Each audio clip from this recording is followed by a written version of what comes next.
A gente sabe que hoje em dia tem um pessoal que pensa exatamente o seguinte: bons tempos que eu podia ler o meu gibizinho, sem ideologia, sem política, só porrada, só heróis e vilões e tal. Isso se aplica não somente aos quadrinhos, mas praticamente tudo que é lançado na cultura pop, que toca em algum tema político ou social que as pessoas geralmente discordam, a reação é bem parecida com essa. Mas e no caso dos quadrinhos, quando não a política dá as caras, mas os políticos? Fica até o final desse vídeo que eu vou te contar algumas vezes que alguns presidentes apareceram nas histórias em quadrinhos.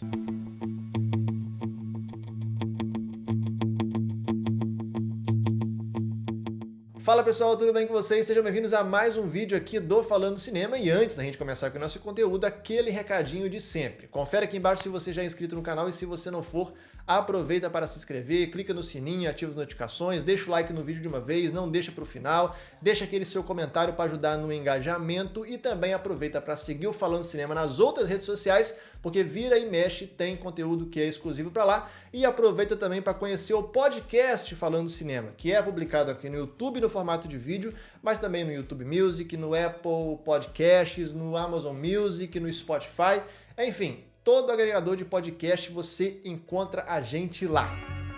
Antes da gente aqui começar a nossa lista, deixa eu fazer aqui alguns disclaimers. Em primeiro lugar, eu não vou falar aqui sobre quadrinhos biográficos de políticos, porque, obviamente, se o quadrinho é sobre aquele determinado político, é claro que ele vai aparecer na história. O segundo disclaimer, galera, é que eu não vou fazer aqui nenhum tipo de juízo de valor, que o político presta, o político é bom, é ruim, eu concordo, eu discordo. A ideia aqui do vídeo não é essa. Se vocês quiserem ficar discutindo política, fica aqui nos comentários discutindo à vontade, mas a ideia aqui minha não é essa. E por último lugar, vocês sabem que a maioria dos quadrinhos que são produzidos são americanos, então grande parte das aparições que eu vou mencionar nessa lista aqui são de presidentes ou políticos americanos, muito embora eu tenha dado uma garimpada para diversificar o máximo possível aqui a nossa lista.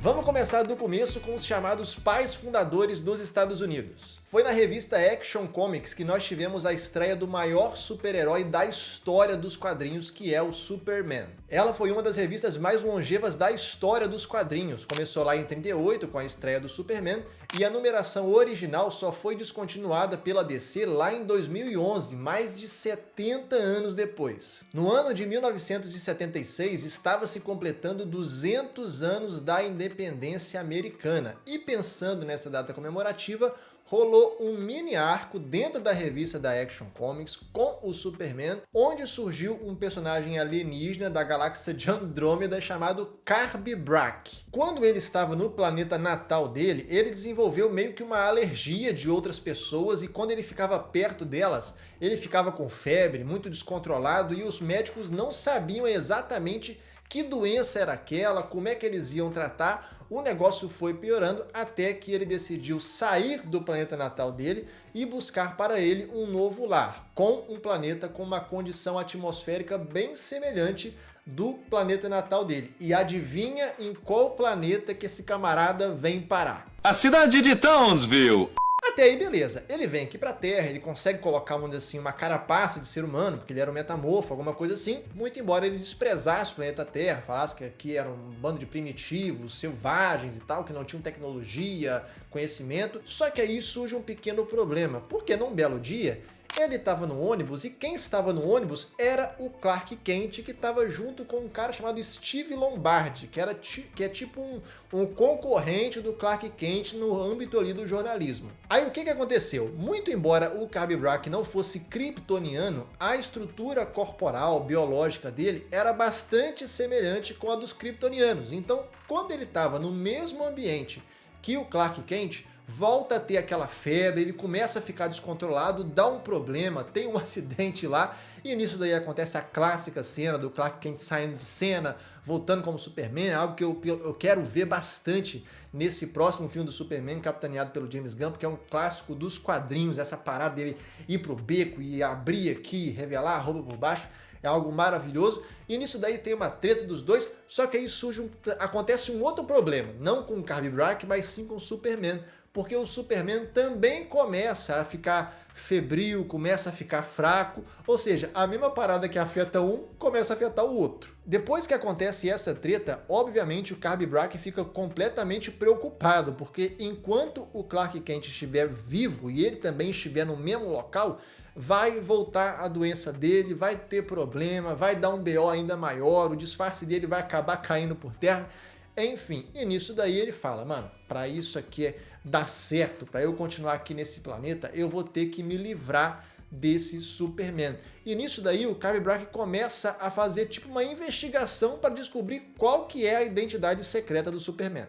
Um tempo depois eles se encontram novamente nas histórias, acabam tretando de novo, só que dessa vez o Kirby Brack ele utiliza um dispositivo lá do planeta natal dele, que ele tinha na casa dele guardado, né, how convenient, que ele consegue jogar o Superman no passado e desmemoriado. Com isso ele fala assim, maravilha, me livrei do meu problema, agora tá tudo certo, vou voltar pra minha vidinha perfeita. Não era mais fácil ele mudar de cidade, mudar de estado, mudar de país, sei lá, do que ter todo esse trabalho de enfrentar o Superman, de jogar ele no passado, desmemoriado e tal?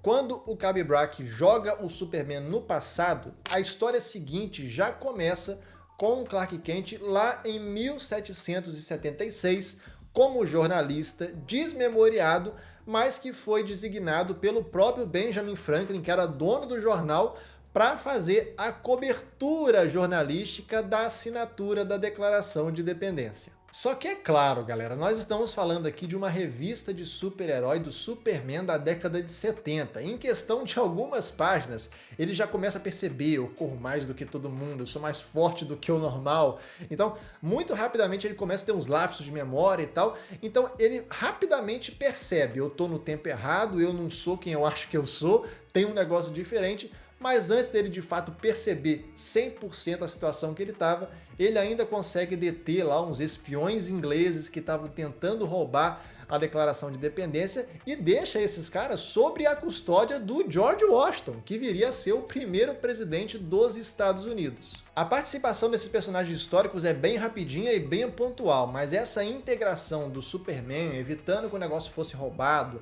assegurando que esse evento tão importante de fato acontecesse e fosse pra frente, cara, eu acho isso uma homenagem super bacana.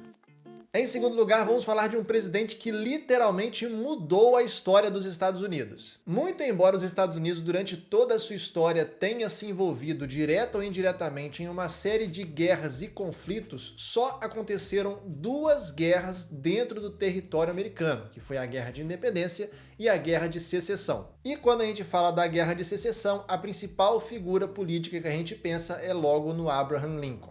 Esses dois aqui. Renato Cariani e... Segura essa porra!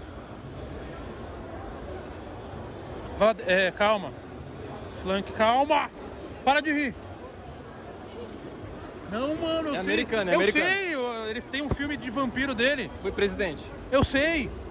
Obviamente, dado o tamanho da importância que o Abraham Lincoln tem para a história americana, ele já apareceu em uma cacetada de histórias em quadrinhos, de Marvel, de DC, seja onde for. Mas a menção que eu quero fazer aqui nessa nossa lista dele é numa história do Deadpool chamada Meus Queridos Presidentes. Nessa história, que é interessante, mas completamente maluca, afinal é um quadrinho do Deadpool, um vilão percebe que o principal problema dos Estados Unidos é a polarização política, e ele fala que naquele tempo, antigamente, muito embora os presidentes fossem diferentes, de partidos diferentes, com visões diferentes, ainda assim o país prosperava, havia tranquilidade, havia estabilidade, mesmo na discordância e tal, e ele tem uma ideia brilhante. Ele pega e ressuscita todos os presidentes antigos. Com essa ideia completamente estapafúrdia, esse vilão queria fazer com que esses presidentes, agora de volta à vida,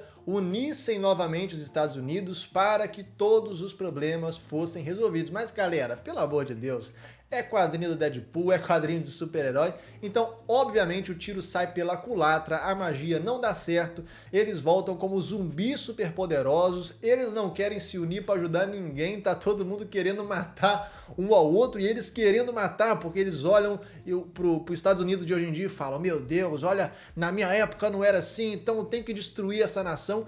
E cara, como toda história do Deadpool tem muita violência, tem muita ironia, muita comédia, um monte de referência à cultura pop, a história é um barato, uma delícia assim de ler. Tem uma participação super interessante do Doutor Estranho. Cara, é uma história bem curtinha, tá, galera? E vale a pena você procurar, porque é realmente muito bacana. Mas o ponto que eu quero destacar aqui nessa história toda é que um dos presidentes que são revividos por esse vilão é justamente o Abraham Lincoln. E acredite se quiser, quando vai chegando mais pro final do quadrinho, tem uma cena em que o Deadpool tem que enfrentar o Abraham Lincoln numa luta de MMA. E spoiler, o Abraham Lincoln ganha essa luta. Enfim, galera, se vocês curtem aí o Deadpool dos cinemas, vale a pena vocês conhecerem também esse quadrinho, meus queridos presidentes, porque é a mesma parada. Você não precisa ter lido nada antes para entender a história, pelo amor de Deus.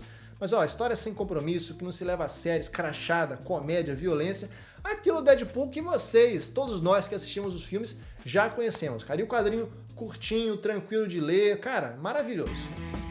Saindo dos Estados Unidos e indo para a Ásia, vamos falar de um dos momentos mais controversos do período da Guerra Fria, a Guerra do Vietnã. Esse conflito foi marcado por uma série de atrocidades cometidas por ambos os lados e pelo fiasco da participação americana. E lá em 1986, quando a guerra já tinha acabado, até já tinha um certo tempo, a Marvel lançou a série Combate no Vietnã, que era uma história de ficção que se passava no contexto da guerra. Esse quadrinho da Marvel é extremamente cultuado e sem querer entrar em spoilers aqui, galera, tem um capítulo específico nessa história que um soldado acabou morrendo em combate. Não vou falar quem é porque aí seria spoiler. Esse cara acabou morrendo e esse capítulo é meio que um filler, tá? Dessa série do combate no Vietnã. Quando os soldados estão lá no quartel reunindo as coisas dele para despachar para a família, percebe e lembra que esse soldado específico gostava muito de histórias em quadrinhos da Marvel, né? Então é uma metalinguagem, né? O quadrinho dentro do quadrinho. E eles começam a refletir o quão melhor seria se aquela guerra toda que eles estavam enfrentando, que ficava difícil e pior a cada dia, fosse lutada, né? Fosse guerreada pelos heróis dos quadrinhos e não pelos soldados. Só que o interessante é que essa reflexão que eles fazem não é uma questão de escrever lá no balãozinho, dele pensando nisso, não. Eles traduzem essa reflexão em imagens. Então, essa história começa a contar como se o Thor, o Homem de Ferro, o Capitão América, os Vingadores estivessem atuando diretamente na Guerra do Vietnã, cara, resolvendo todos os problemas dos Estados Unidos. E um dos principais fatores que levaram a esse grande fiasco da participação dos Estados Unidos nesse conflito foi justamente o fato da demora, porque quando eles entraram, aparentemente parecia que eles iam resolver o problema da guerra, cara, em questão de alguns meses, e não aconteceu, mano. Foi anos e anos dos Estados Unidos aumentando os bombardeios, aumentando o número de soldados enviados para lá e tal, e o negócio não ia para frente, e isso começou a queimar a imagem do exército, dos presidentes, dos políticos perante a opinião pública, começou-se a questionar o porquê que os Estados Unidos estava se metendo nos interesses de um país que eles sequer conheciam até então. Enfim, deu uma problemada danada, e nesse quadrinho é interessante que essa participação dos Vingadores na Guerra do Vietnã, ela é tratada de uma forma muito simplista e de propósito, porque, cara, em questão de algumas páginas, o Capitão América, o Thor, o Homem de Ferro, eles chegam no Vietnã, já matam todo mundo, e em questão, cara, de algumas páginas, eles já capturam o Ho Chi Minh, né, que era o primeiro-ministro do Vietnã do Norte, e é justamente ele que está aqui na nossa lista. E, cara, no quadrinho, ele é retratado como um idiota, como um covarde. Por quê?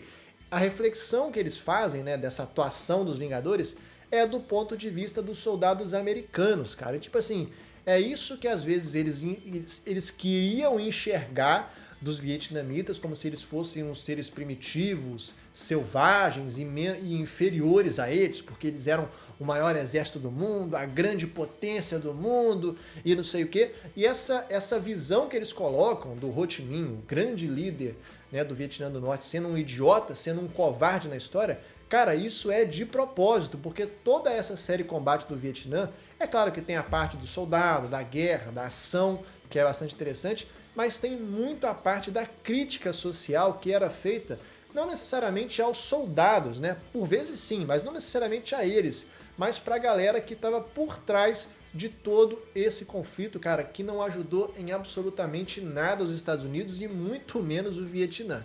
Essa reflexão propositalmente simplista que eles fazem servem para mostrar não somente para os personagens, mas também para nós que estamos lendo, que a vida real é muito distante do mundo de fantasia que nós vemos nos quadrinhos. Infelizmente, aquela guerra não ia acabar tão cedo e os heróis e vilões da vida real são bem diferentes daqueles que nós vemos nas páginas dos gibis. Essa diferenciação entre a vida real e o mundo de fantasia é reiterada na fala seguinte dos personagens, quando eles começam a meio que fazer uma propaganda daquele filme Os Boinas Verdes, que é lá de 1968, protagonizado pela lenda do cinema John Wayne. Esse filme se passa no contexto da Guerra do Vietnã e foi lançado quando a guerra ainda estava rolando. Só que muito embora o filme tenha sido assim até um sucesso comercial, deu uma grana boa e tal, cara, ele foi absolutamente massacrado pela crítica justamente pelo fato dele mostrar a guerra de uma forma glorificada, maniqueísta e ser uma baita de uma peça de propaganda. O sucesso comercial desse filme mostra que boa parte da população acreditava que a guerra era justamente essa guerra do mundo de fantasia, onde os americanos eram os heróis do negócio e os vietnamitas eram os vilões. Ou então, como o próprio quadrinho sugere, talvez não era o caso das pessoas de fato acreditarem nessa visão preto no branco e maniqueísta da guerra, mas porque elas preferiam assistir uma obra de ficção que retratava aquele momento tão complicado de uma forma positiva e de forma mais leve do que ligar o jornal ou então ligar a rádio e se deparar com a realidade. Vamos mudar de continente mais uma vez para falar de um dos casamentos mais icônicos da história da Marvel, que foi o do Pantera Negra com a Tempestade. Nesse casamento, além de, obviamente, a presença de vários heróis da Marvel, nós temos também a participação de algumas figuras políticas, como, por exemplo, Fidel Castro, o George Bush e o Nelson Mandela. A participação de todos eles é bem rapidinha, basicamente é só um quadro de uma página que mostra que todos eles estão lá. Mas no caso do Nelson Mandela, ele já tinha aparecido alguns números antes na revista do Pantera Negra. E cara, eles fazem uma integração nesse negócio de mundo dos quadrinhos, mundo da Marvel, com a vida real de uma forma tão bonita, cara, e tão bacana. E tipo assim, poxa, quem pensou nisso, de fato, pensou num negócio muito legal. Nessa história, o T'Challa faz uma videoconferência com o Nelson Mandela e quando o Nelson Mandela vai falar com ele menciona que o Wakanda ajudou o Nelson Mandela na época do Apartheid. Cara, eu acho isso um negócio tão simples, sabe? Um negócio tão... É uma linha de um balão, de um quadro, de uma página, de uma história, sabe? Mas eu acho um negócio tão importante, sabe? Não só pelo tamanho da figura histórica que o Nelson Mandela é para o direito dos negros, para a África do Sul, da resistência ao Apartheid, mas também considerando, somando isso com a representatividade, a importância que um herói como um Pantera Negra tem para os quadrinhos, sabe? Eu acho isso uma integração fantástica que esse roteirista, sei lá quem teve essa ideia, fez, mano. Foi incrível. Outra curiosidade sobre essa história é que a despedida de solteiro do Pantera Negra acontece aqui no Brasil, com direito à participação do Luke Cage e do Wolverine. Inclusive, o Brasil é representado de uma forma um pouquinho estereotipada, mas isso é assunto para um outro vídeo. Além disso, esse casamento acontece no meio da Guerra Civil, que é um evento extremamente importante nos quadrinhos, que também foi adaptado no universo cinematográfico da Marvel, e como o Wakanda era neutro em relação a esse conflito do Tony Stark com o Capitão América, esse casamento dos dois acabou sendo uma oportunidade para ser um cessar-fogo, como o próprio quadrinho é chamado. Então a gente vê lá no casamento os heróis do lado do Tony Stark e os heróis do lado do Capitão América juntos, confraternizando, conversando normalmente. Só que o Pantera Negra ele foi além desse cessar-fogo, porque ele convidou o próprio Tony Stark e o Capitão América para estarem lá. E spoiler, os dois vão na festa, cara, eles vão. Só que quando eles veem um ao outro, eles quase saem na porrada, o Pantera Negra tem que intervir e falar, gente, esse conflito de vocês não vai resolver nada, não vai levar a lugar nenhum, o Wakanda é um terreno neutro, vocês não podem brigar aqui, vamos esquecer esse conflito só por uma noite, que é a noite do meu casamento, mano, e nem assim. O Capitão América e o Homem de Ferro estão tão obcecados um pelo outro que acaba que os dois vão embora, mas os demais heróis ficam lá confraternizando, então é um quadrinho super bonito, super interessante, cara, é maravilhoso. Apesar desse contratempo, o casamento correu tudo bem, só que infelizmente algum tempo depois o casal acabou se divorciando por causa dos eventos da revista Vingadores vs X-Men. O Alan Moore é considerado um dos maiores roteiristas da história dos quadrinhos, só que apesar disso, a sua trajetória é marcada por tretas com a Marvel, com a DC, com o Jim Lee, com um monte de gente. E uma das obras mais icônicas que o Alan Moore lançou foi o quadrinho O Watchmen. Só que muito embora esse quadrinho sempre tenha sido da DC, o Watchmen foi um negócio que mudou o jogo, foi um divisor de águas tão grandes, não somente dentro da DC, não somente na parte dos quadrinhos adultos, mas dos quadrinhos em geral. É um negócio tão consagrado, tão elevado, que até mesmo a DC sempre teve um pouquinho de receio de futicar no cano de Watchmen, fazendo sequência, fazendo spin-off, fazendo prequel, né? Como a gente vê no cinema hoje em dia, mano, é um negócio carne de vaca. Eles pegam uma propriedade intelectual, eles torcem essa toalha, mano, até secar. Mas a DC sempre teve um pouquinho de receio em relação a isso com o Watchmen. Só que até então, a única coisa que a DC tinha feito desse universo de Watchmen, obviamente a contragosto do Alan Moore, era aquela minissérie antes de Watchmen, que uma galera gostou, outra galera não gostou. Eu particularmente nunca li, então não sei se é bom, se não é bom, mas enfim, obviamente não faz jus ao tamanho da obra original. Só que lá em 2016, meu amigo, a DC fez o impensável, que é: vamos futicar de novo na obra Watchmen de uma forma revolucionária. A gente vai integrar o universo de Watchmen ao universo regular da DC. Eu tô sentindo um cheiro de merda. A partir dessa ideia que nasceu a minissérie O Relógio do Juízo Final, com roteiros do Geoff Johns e com a arte sensacional do Gary Frank. E para falar um pouquinho mais sobre essa história e como ela se encaixa aqui na nossa lista, eu vou ter que entrar em alguns spoilers leves, mas se você é ultra sensível a spoilers e se interessar em ver essa sequência de Watchmen, cara, vá procurar para ler porque é fácil de achar, certo? Mas eu acho que o que eu vou falar aqui não vai comprometer a sua experiência, tá? Porque são spoilers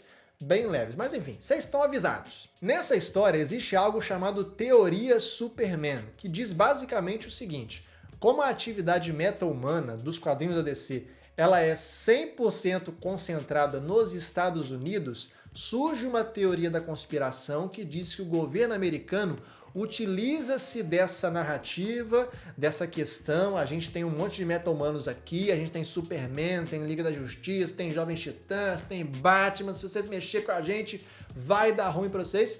Eles começam a utilizar dessa atividade meta-humana como uma arma política e bélica para impor uma ideologia e uma superioridade sobre os outros países. Olha que sacada bacana. Essa teoria Superman vai ganhando força, vai ganhando vulto, e adivinha quem que aparece para peitar os Estados Unidos? No longer am I just a man. I'll only go by Superman.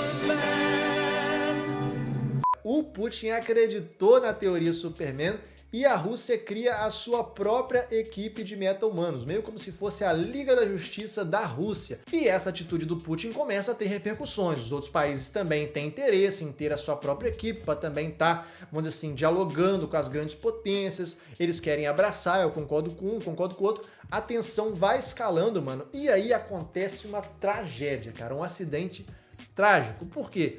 O herói nuclear, que é americano, ele vai lá na Rússia, lá em Moscou, durante esse discurso do Putin, para tentar dialogar, para tentar mostrar para ele: cara, você está fazendo uma besteira, não tem nada disso de teoria Superman, você só vai gerar conflito, vai gerar guerra, vai ser ruim para todo mundo. Só que nisso daí, cara, a galera vai, salvo me engano, essa Liga da Justiça russa começa a atacar o nuclear.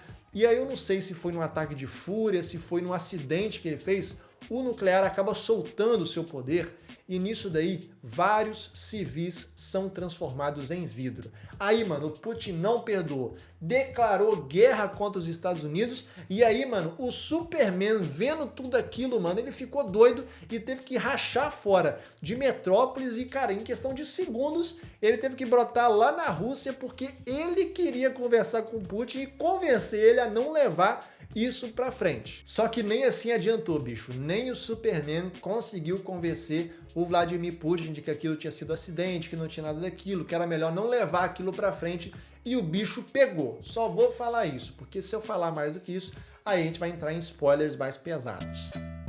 Então esse foi o vídeo de hoje, pessoal. Espero que vocês tenham gostado desse conteúdo e eu gostaria de saber a opinião de vocês aqui nos comentários. Qual presidente, qual político faltou aqui na nossa lista? Se você não tem opinião, deixa aqui um comentário, deixa um ponto, um emoji, seja o que for para dar aquele engajamento, porque aí o YouTube vai reconhecer que esse engajamento está acontecendo e vai recomendar os vídeos do Falando Cinema para cada vez mais e mais pessoas. No mais é isso. Se você se esqueceu, confere aqui embaixo se você já é inscrito. Se você não for, aproveita para se inscrever e deixa um like nesse vídeo. E no mais é isso, a gente se vê no próximo vídeo. Tchau!